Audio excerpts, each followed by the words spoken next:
vou passar uma percepção minha, Renan. E aí um questionamento meu. Se é pessoal, há quem concorde, há quem não. E tá tudo certo. Mas, cara, me incomoda muito o Flamengo. E eu vou repetir algo que já foi dito inúmeras vezes aqui no Zona, obviamente. Mas me incomoda muito o fato da criatividade do departamento de futebol do Flamengo ser uma criatividade quase que nula. O que eu quero dizer com isso? Você tem campeão, tô chorando, pra inflamar a nação. Eu sou Flamengo, campeão de terra e mar, maior torcida do mundo. Geral vai ter que aturar, eu sou Flamengo. O Vina veio pro Palmeiras, ninguém conhecia o cara, ninguém conhecia ele. Aí ele veio pro Palmeiras, foi bem e foi vendido para a Europa. O Piquerez foi o mesmo caminho. O Piquerez é um outro jogador que ninguém conhecia, de repente pingou, apareceu no Palmeiras e está lá como titular até agora. O cara precisa ir lá para a Europa para o Flamengo começar a olhar. Eu gostaria de entender por que o nosso centro de inteligência de uma equipe com o poderio financeiro que o Flamengo possui, que provavelmente investe e muito nesse centro de inteligência de mercado, porque não é possível que seja tão banalizado com o tamanho de dinheiro que o Flamengo tem, e a gente tem que ver jogadores indo para o Palmeiras para fazer a mesma função que a gente está procurando hoje, e a gente só vai contratar o cara quando ele vai lá para a Europa e a gente vai ter que pagar muito mais pelo jogador. Vale lembrar que o De La Cruz não é nenhuma aposta. O De La Cruz é uma certeza. Ele pode jogar mal no Flamengo? Pode. Como qualquer jogador pode vir aqui jogar mal. Mas ele já deu os indícios que ele é um jogador pronto e capaz de vir para o Flamengo. O mesmo aconteceu com a Arrascaeta, o mesmo aconteceu com inúmeros jogadores que já foram sondados.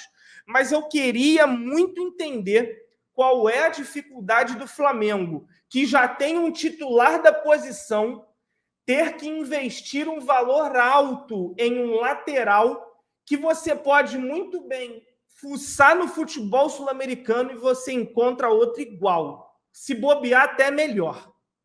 Então, eu gostaria de entender qual é essa água que o Braz, o Spindle e todo o departamento de futebol bebem.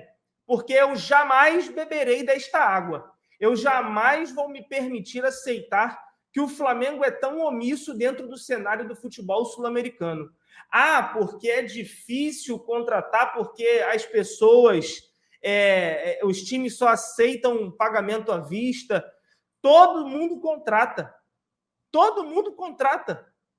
Eu queria entender a dificuldade do Flamengo de conseguir contratar um jogador no futebol sul-americano e, ao invés de fazer isso, tem que esperar o cara bater no Brasil, ir para a Europa e aí ele tenta voltar. Esse modus operandi que o Braz e todo o departamento eles estão fazendo, cara, é um negócio de uma incompetência, porque para fazer esse trabalho, porra, me contrata, eu vou receber bem menos que esses putos e vou fazer um trabalho tão igual. Porque o Vina, todo mundo já conhece, todo mundo está careca de ver ele jogar pelo Palmeiras. Eu não acompanhei ele na Itália, foda-se. Eu vi até alguns jogos da Roma, não vou mentir, não. Eu vi ele jogando, era titular com o Mourinho em alguns momentos. Mas, cara, eu queria entender qual é a dificuldade. Por que eu estou dizendo isso, Renan? Cara, lateral esquerdo é uma prioridade. Mas eu acho que não é uma prioridade ao ponto de você ter que fazer um investimento que talvez seja feito no Vinha. Por que eu estou falando isso? Cara, não vai ser vendido barato, não. O Flamengo vai ter que desembolsar um valor até que alto pelo jogador. Então, eu gostaria de questionar o porquê que a gente só consegue fazer negociação dessa forma. Tem que esperar o cara ir para lá, ou o Flamengo só tenta contratar quando o cara já é uma realidade. Eu citei o De La Cruz e a gente, ao que tudo indica, vai fechar com ele, Renan. Mas o Enzo Fernandes já era uma realidade. Aí teve que o Flamengo começar a ir atrás dele quando a Europa já queria o cara. E isso acontece inúmeras vezes. Então, eu gostaria de saber qual é a dificuldade em fazer algo mais justo, algo que funcione e está do nosso lado. Porque eu tenho certeza que deve ter laterais tão bons quanto o Vinha, por um preço até mais razoável do que o que deve ser pago por ele, que eu acredito que seja acima de 8, 9 milhões de euros, tá? Não acredito que vá ser menos do que isso. Então, assim, fica essa reflexão. Tudo que eu falei pode parecer que eu não gosto do nome do Vinha. Muito pelo contrário, eu acho que ele vem até para ser titular realmente na vaga do Ayrton Lucas, como o próprio Renan falou. Eu acho que ele tem características que vão de encontro ao que o Tite gosta. Mas eu também gostaria de questionar isso. Por que a gente tem que só ir na Europa e não pode olhar no quintal aqui, que é o cenário sul-americano? Porque eu tenho certeza que a gente encontraria muita coisa boa também, Renan. Cara, eu acho que é um misto de preguiça, incompetência, com medo também de fazer uma contratação ruim, né? Quando você vai num cara que, de alguma maneira, já conta até com uma aprovação do senso comum, e naturalmente isso também vai influenciar um pouco a percepção da torcida, eu acho que isso facilita um pouco a digestão dos torcedores quando o Flamengo faz uma operação financeira sacrificante para o nosso orçamento. Quando o Flamengo vai lá e paga, sei lá, 14 milhões num Cebolinha, que demora 2 anos ali para jogar bola, a torcida só começa a criticar isso depois de algum tempo, porque a grife do jogador vai, de alguma maneira, iludir a gente de que esse jogador vai dar certo. Então, essa fórmula, para quem comanda o futebol do Flamengo, tem sido uma fórmula de sucesso, pelo menos político, dentro do clube. Nenhum desses caras parece ser questionado internamente. Tem outras hipóteses que a gente pode pensar, mas a gente nunca vai ter certeza disso, e, portanto, a gente tem que ser responsável na hora de falar alguma coisa a respeito disso, que é a influência de alguns agentes no Flamengo, né? A gente sempre ouve falar dos mesmos caras. Eu sei que existem empresários no meio do futebol que os caras detêm os passes dos principais jogadores. Então, inevitavelmente, você vai ter relações comerciais com esses caras muito mais frequentemente do que você teria com, de repente, o primeiro agente do Enzo Fernandes. O primeiro agente dele lá, que era um cara provavelmente mais desconhecido, você vai ter pouco relacionamento com esse cara, porque o portfólio de jogador desse cara é um pouco menor. Então também vai ter um pouco disso. Ah, cara, sim, vamos lá.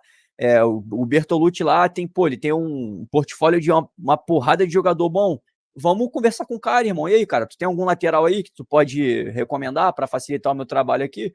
Ele vai recomendar, e aí já confia no cara, o cara já vai ter algum tipo de facilitação na hora de negociar com o time que é detentor do passe, vai ter também alguma facilidade de falar com o empresário ali daquele cara para poder calibrar melhor ali salário, luvas e tal. Então isso vai facilitar também o trabalho do nosso departamento de futebol. Então, assim, eu acho que é muito mais preguiça, e aí quando você é preguiçoso, você obrigatoriamente é incompetente, porque a tua competência vai ser severamente prejudicada pela tua preguiça, e aí a tua capacidade de mapear o mercado e encontrar talento, ela é muito menor. Um outro argumento também que muito provavelmente a diretoria do Flamengo facilmente utilizaria não adianta, por exemplo, eu trazer lá o Enzo Fernandes da vida para o Flamengo, trazer, sei lá, uma joia aqui da América do Sul para o Flamengo, porque se esse cara for muito bom, ele não vai conseguir ficar nem muito tempo aqui, porque a Europa vai chegar com uma moeda muito mais forte e vai levar de qualquer jeito. E aí aquilo ali para o Flamengo vai ser meramente uma operação financeira vantajosa. O que também já seria interessante para qualquer clube, você ter mais dinheiro em caixa.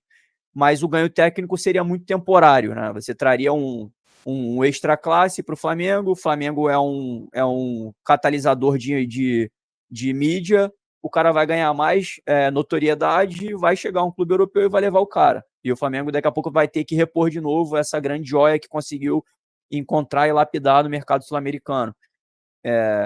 Mas acho que assim, a resposta para a tua pergunta provavelmente era a resposta que você já imaginava, que é a que a gente sempre fala aqui, comenta, é mais incompetência, é preguiça mesmo de fazer esse mapeamento. E aí também tem essas falácias aí, né, cara? Que, não, é quando tu vai na América do Sul, ninguém aceita vender parcelado. Mentira, cara. Isso aí é mó mentira. Os clubes vendem parcelado sim.